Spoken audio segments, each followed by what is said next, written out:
I do know he's super grateful to be alive. Look at those beautiful mountains. This fabulous bluebird day. Hanging out a day for fun, the sun's out. 6 buddies are out here skiing and snowboarding. This is East Groundhog Peak, although most people call it the captain's chair. That little dot, that's a skier. He's gone about 200 feet down on his first run of the day. Less than 40 seconds later. So pretty much he started skiing down.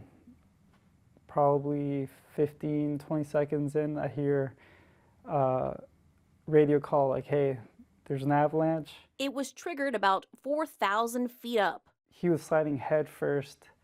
I don't know if it was on his back or on his face.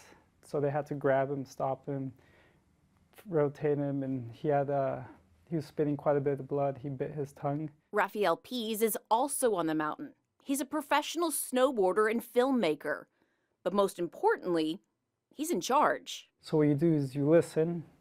There's no point in micromanaging your team members and being like, okay, tell me if you see him, tell me where he's at. You just listen.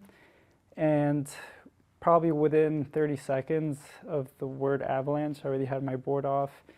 I was running up mountain, maybe 100 feet to jump on my friend's snow machine and going down the mountain.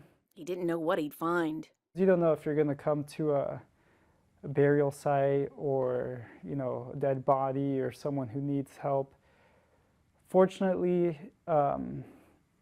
he didn't die on impact in the rocks, and he wasn't buried in an avalanche. So that made the whole rescue that much quicker. Emergency medical services were called. A private emergency air medical helicopter flew over the group, circling twice because they can't land. The group created a shelf, basically a helicopter landing pad.